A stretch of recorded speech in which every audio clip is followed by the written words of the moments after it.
que la formación de los científicos sociales en general suele ser muy sesgada. Te enseñan sociología, o ciencia política, o economía, o lo que sea, y entonces resulta que uno normalmente no toma en cuenta las cuestiones militares. Nosotros cuando hacíamos análisis transdisciplinario antes, porque nunca la visión unilateral de una disciplina es suficiente, pero siempre se nos escapaba toda la cuestión militar. Y esa cuestión militar es absolutamente esencial, sobre todo cuando uno comprueba que en el mundo actual la diplomacia ha sido postergada, ¿verdad? Y que en la superpotencia del momento, que es Estados Unidos, la política exterior ya no la hace más el Departamento de Estado, la hace el Pentágono. Incluso eso está escrito en varios de los documentos que yo de alguna manera cito acá en el libro, en donde se dice que, bueno, realmente lo primero, tratar de aplicar la fuerza, y luego intentar el camino diplomático y luego el camino multilateral.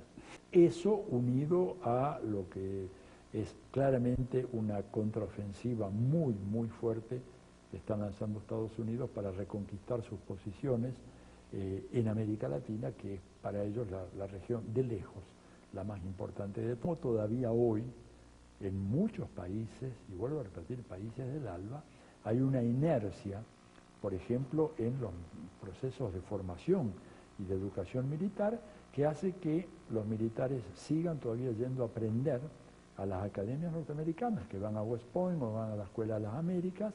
Y en algunos casos les dicen a los gobiernos, bueno, pero que ahí recibimos las armas, y lo que se les dice es que junto con las armas vienen las doctrinas. Y bueno, pero esa es una gran batalla que se está librando en varios países porque, por ejemplo, lo que acá uno ve, militares leyendo textos muy importantes del pensamiento crítico contemporáneo, te puedo asegurar que es muy, muy raro que se vean fuera de Venezuela. Aún en países en donde están habiendo procesos así de cambio, pero en donde la educación militar sigue siendo básicamente pautada por lo que fueron las escuelas norteamericanas que tantos militares han formado en toda la región. Que hoy en día incluso Estados Unidos ha un poco cambiado el foco, porque ya no solamente entrena militares, está entrenando las fuerzas policiales, por ejemplo. Eso es un muy interesante punto. ¿Por qué no elaboras de eso? Mira, yo creo que ellos se han dado cuenta de que meterse más profundamente en el terreno militar va a generar muchas resistencias, ¿no es cierto? Ha habido procesos, está en creación y en funcionamiento el Consejo de Defensa Sudamericana, etcétera. Entonces un poco han ido orientándose hacia las policías, hacia las prefecturas, hacia las gendarmerías, ¿no es cierto? Y me parece que en ese sentido algunos de los acontecimientos, por ejemplo, como sublevaciones policiales, entre comillas, las de Ecuador, ¿verdad? Que realmente fue una tentativa de golpe de Estado que se inició por el lado policial, pero que de hecho después se fueron incorporando otros sectores de las Fuerzas Armadas, aparecen estos como la punta del lanza. Fue un milagro que no lo hubiera matado. Cuando Correa se va finalmente con ese carro, que estaba blindado, por suerte, si no estaba blindado ese carro, Correa no estuviera haciendo historia. Bueno, y esto comenzó con la policía. Y a Evo Morales, quien empezó hace un poco tiempo a exigir y a hacer planteos y una especie de amotinamiento, etcétera, fueron fuerzas policiales. Bueno, en el caso argentino, la policía bonaerense, te digo que... ¿La federal? Sí.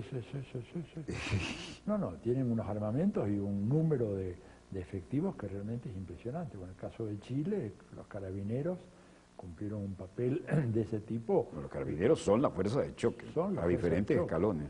Y planteando, digamos, una estrategia de represión de las manifestaciones sociales con una brutalidad que realmente sorprende, ¿no es cierto?, en una democracia. Es un tema realmente increíble la forma como reaccionan, la violencia con que reacciona esa gente. Bueno, pues esta gente está toda entrenada allá, ¿no es cierto? Yo creo que es un tema que está pendiente, que es necesario analizar bien.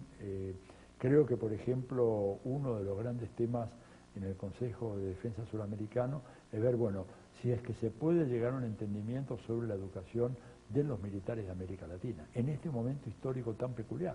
Además, teniendo en cuenta que hay otro proceso en marcha, que Estados Unidos está volcándose cada vez más hacia organizar un ejército de mercenarios. Este es el otro tema. Cada vez es mayor el número de mercenarios y menor el número de oficiales o soldados, digamos, que son parte del ejército propio de los Estados Unidos. Y esto por una razón, porque en gran parte les libera de cualquier juicio sobre crímenes de guerra. Entonces vos podés decir, señores, yo no sé, acá esta gente que entró y mató en una villa, mató en una aldea, torturó, secuestró, violó, etcétera, nosotros le encargamos que tomaran esta aldea, pero no quisieran estas cosas. Por lo tanto, vayan a los tribunales civiles, esto no tiene nada que ver con la Convención de Ginebra, los derechos de la guerra, etcétera, sino que es otra cosa. Es muy delicado, pero interesante es que este Sharp elaboró un manual de procedimientos estandarizados, cómo desestabilizar regímenes hostiles a los Estados Unidos, que él dice son regímenes autoritarios. Una de las cosas es la campaña sincronizada de desabastecimientos. Fíjate vos, ¿no? Y creo que lo que está pasando últimamente acá en Venezuela va en esa dirección. Esto no tiene nada de casual. Acá hay un comité central, un Estado Mayor de la subversión que está preparando y que dice, bueno, dentro de 2 días no va a haber café. 4 días después no va a haber azúcar. 6 días después desaparece el arroz, después no hay la harina para la arepa. Y además, yo esta película la vi en Chile, en los años 70, le hacían lo mismo a don Salvador Allende, porque recorría todo el país gente, y ese día, por ejemplo, no había un pollo. Desaparecieron milagrosamente todos los pollos de Chile, aparecían 3 días después. El manual de la ITT, famoso, del golpe de Estado en Chile, ¿no? Sí. Decía, además de hacer desaparecer el papel higiénico, hay que hacer desaparecer las toallas sanitarias o lo equivalente, ¿no? Así es, así es. Pero además, decía, y lo recuerdo casi textualmente, porque esto entra en las conversaciones del área militar, ¿no?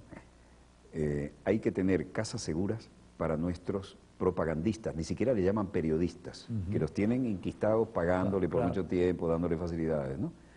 Y para ellos y sus familias, mientras dure este proceso, como allá no tienen Miami cerca, entonces era Córdoba, ¿no? La docta, que la pasen bien del otro lado de la cordillera, ¿no? Claro, entonces aquí aplicaron eso, y un caballerete que dijo, me voy de este país porque mi vida corre en peligro y mi familia también. Yo me enteré, por fuente que no voy a mencionar, pero vinculada a la embajada estadounidense, que 3 meses antes le habían reservado la casa en Miami y el cupo, como decimos aquí, del colegio para sus hijos. Entonces se tiró el do de pecho, ¿no? Me voy porque mi vida corre peligro. Hace 3 meses que tenía preparado. Se le dijeron, este es el momento, salta ahora, y saltó.